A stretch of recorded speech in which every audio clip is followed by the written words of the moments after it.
Hebrews 9 and 10. Now indeed, even the first covenant had ordinances of divine service and an earthly sanctuary. For a tabernacle was prepared. In the first part were the menorah, the table, and the showbread, which is called the holy place. Behind the second paraclete was the tabernacle, which is called the Holy of Holies, having a golden altar of incense, and the Ark of the Covenant, overlaid on all sides with gold, in which was a golden pot, holding the manna, Aaron's rod that budded, and the tablets of the covenant. And above it were the cherubim of glory, overshadowing the mercy seat. Concerning these things we cannot speak now in detail. Now, when these things had been thus prepared, the Kohanim always went into the first tabernacle, accomplishing the services. But into the second, the Kohen Gadol alone, once in the year, not without blood, which he offers for himself and for the errors of the people.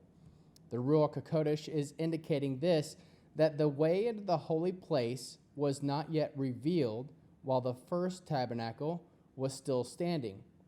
This is a symbol of the present age, where gifts and sacrifices are offered that are incapable concerning the conscience of making the worshiper perfect, being only with foods and drinks and various washings, fleshly ordinances imposed until a time of reformation. But Messiah came as a Kohen Gadol of the good things to come, through the greater and more perfect tabernacle, not made with hands, that is, not of this creation, not through the blood of goats and calves, but through his own blood. He entered once for all into the holy place, having obtained eternal redemption. For if the blood of the goats and bulls and the ashes of heifers sprinkled those who have been defiled, sanctified to the cleansing of the flesh, how much more will the blood of Messiah, who through the eternal Ruach himself offered himself without blemish to God, cleanse your conscience from dead works to serve the living God. For this reason, he is the mediator of a new covenant, since a death has occurred for the redemption of the transgressions that were under the first covenant, that those who have been called may receive the promise of the eternal inheritance. For where a last will and testament is, there must of necessity be the death of him who made it. For a will is in force where there has been death, for it is never in force while he who made it lives. Therefore, even the first covenant has not been dedicated without blood.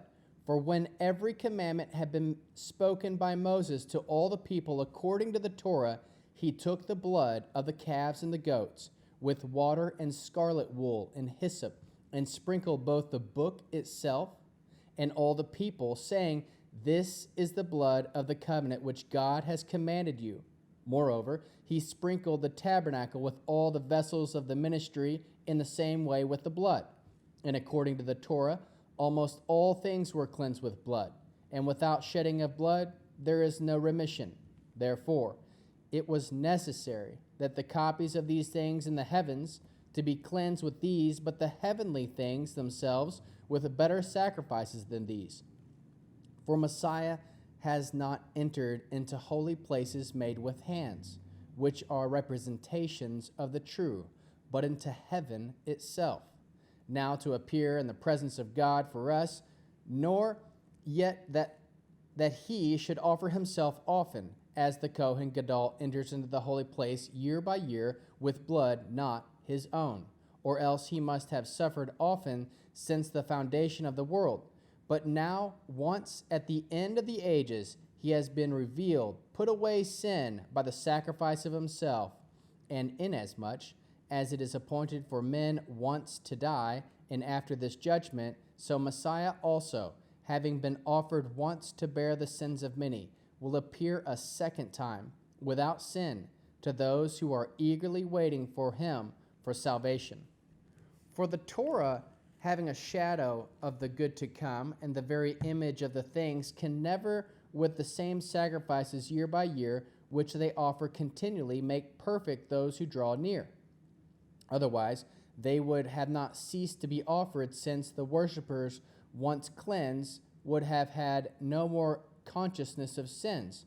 But in those sacrifices there is a yearly reminder of sins, for it is impossible that the blood of bulls and goats should take away sins. Therefore, when he comes into the world, he says, "You did not desire sacrifice and offering, but you prepared a body for me. In whole burnt offerings and sacrifices for sin, you had no pleasure. Then I said, Behold, I have come to do your will, O God. In the scroll of the book it is written of me."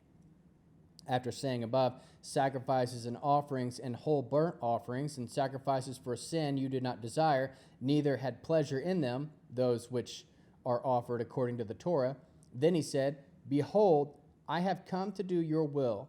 He takes away the first, that he may establish the second, by which we are sanctified through the offering of the body of Yeshua the Messiah once for all.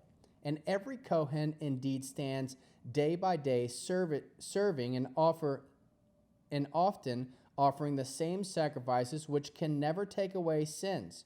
But he, when he had offered one sacrifice for sins forever, sat down at the right hand of God, from that time waiting until his enemies are made the footstool of his feet.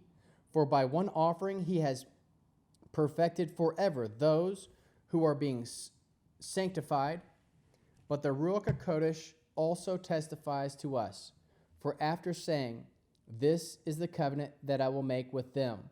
After those days, says Yahweh, I will put my Torah on their heart, and I will also write them on their mind."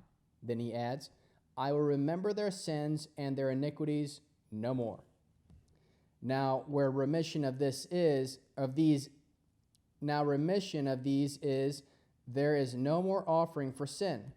Therefore, brothers, having boldness to enter into the holy place by the blood of Yeshua, by a new and living way which he consecrated for us through the parakahit, that is to say, his flesh, and having a Kohen Gadol over the house of God, let us draw near with a true heart, in full assurance of faith, having our hearts sprinkled from an evil conscience, and having our body washed with pure water. Let us hold fast the confession of our hope without wavering, for he who promised is faithful. Let us consider how to provoke one another to love and to good works, not forsaking our own assembly together, as the custom of some is, but exhorting one another, and so much the more as you see the day approaching. For if we sin willfully after we have received the knowledge of truth, there remains no more a sacrifice for sins, but a certain fearful expectation of judgment and fierceness of fire which will devour the adversaries. A man who disregards the Torah of Moses dies without compassion of the word of 2 or 3 witnesses. But how much more worse punishment do you think will he be deemed worthy who has trampled on the Son of God underfoot and is regarded as common the blood of the covenant by which he was sanctified, and has insulted the Ruach of grace?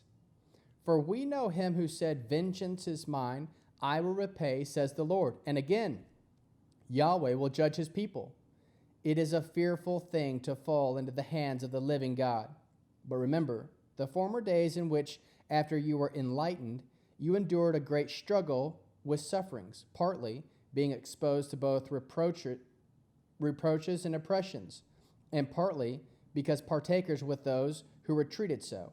For you both had compassion on me in my chains, and joyfully accepted the plundering of your possessions, knowing that you have for yourselves a better possession, and an enduring one in the heavens. Therefore do not throw away your confidence, which has a great reward. For you need endurance, so that having done the will of God, you may receive the promise. For yet in a very little while, and he who is coming will come and will not wait, but the righteous will live by faith. And if he shrinks back, my soul has no pleasure in him. But we are not of those who shrink back to destruction, but of those who have faith to the saving of their soul.